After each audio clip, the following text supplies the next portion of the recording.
Tyson Fury is back in the news once again, and you know Tyson Fury has spent years at the center of the heavyweight boxing division, but now he's back in the news talking his next bout with Anthony Joshua. But there's been some important updates. Most fans expected his future to revolve around Anthony Joshua or Alexander Usyk, even retirement for the 5th time. But now Fury has been publicly discussing a fight with Kabayel, which is absolutely insane. That's significant because not long ago Fury wasn't interested in fighting him at all. So what exactly changed? Why is Kabayel suddenly in the conversation? And is this actually a tougher fight than many people realize? We're talking all about that right here, right now. But before we get into all of that, Fury's in the news for other things as well. He has a newfound alliance with Turki Al-Sheikh, which I guess goes back some time, but now Fury has declared that Turki Al-Sheikh will guide the remainder of his boxing career from a promotional standpoint. Turki has become the biggest power broker in boxing, so many of the sport's biggest fights now happen through Saudi-backed events. When Turki wants a fight made, people listen, but it's not going to be in the traditional sense that you see Eddie Hearn or Frank Warren or things like that. And that's important because Turki has repeatedly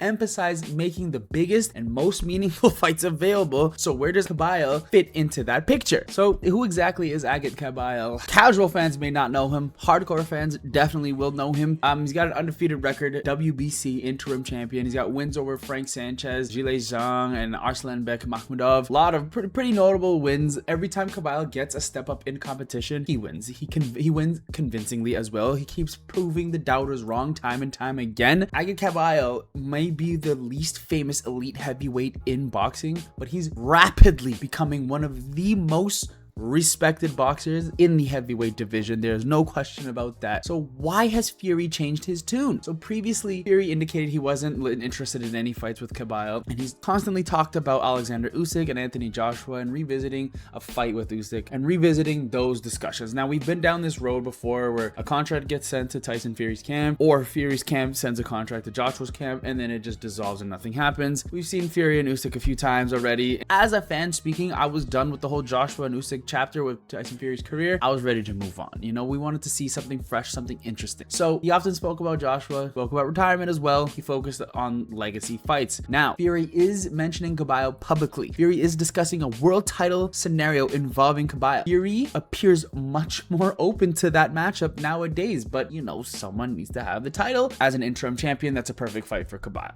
It's a perfect fight for Fury in the sense that he can now place himself in a position where his next fight is going to be the most meaningful, and for Kabayel, you're adding another very large name to your resume, and that pretty much lines you into a title fight discussion. So let's talk about the differences between the two. Why is this fight a little bit more dangerous for Tyson Fury than people think? So Fury does have his advantages. He's got the size, the reach, experience. He's got the ring IQ. He's got the ability to control distance like a motherfucker.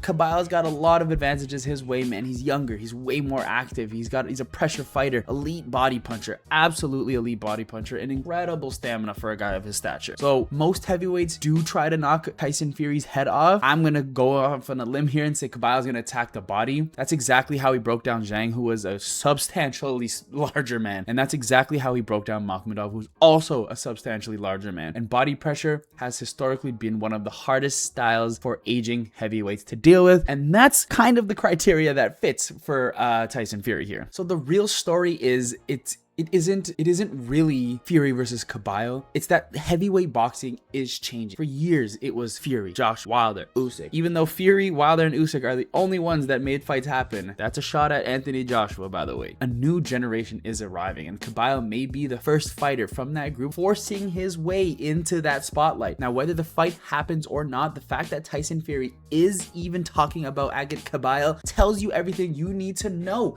about how far Kabayel has climbed. And it's actually insane. So when we have conversations with Agit Kabayel, when we have conversations with Moses Itauma, when we have these conversations of these up and coming heavyweight fighters, it makes things interesting. I don't want to see Usyk and Fury fight for the millionth time. I don't want to see Wilder fight Fury for the millionth time. I don't want to see Wilder versus Usyk, though it might be entertaining. I want to push the boxing game forward. And how do we do that? We got to give the young guys a shot at the title. If they lose, they lose. And that's great. That's great for boxing. But we got to get these young guys in the mix.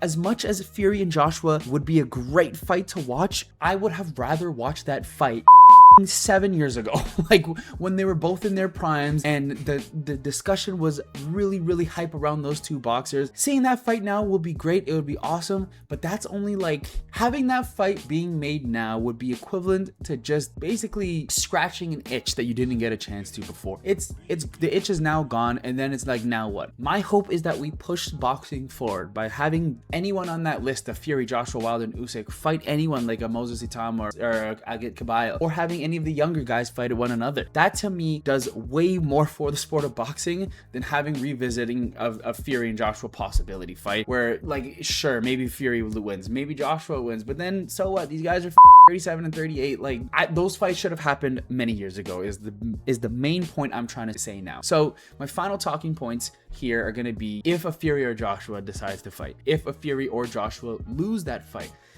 are we just revisiting the conversation of retirement again? Does fighters like Itama and Agit Kabayel get pushed to the side again? Who knows? I don't want to revisit those conversations because I think these young guys deserve an opportunity when they do get that opportunity. I'm going to leave you, the viewer, with a question. If Tyson Fury fought Agit Kabayel tomorrow, who wins? Does Kabayel have a better chance than Anthony Joshua is something I would like to know. But you let me know in the comment section below. It's been your boy Aphrodisiac signing out. Till next time, do not touch that dial because we are still talking boxing in this next video. Peace!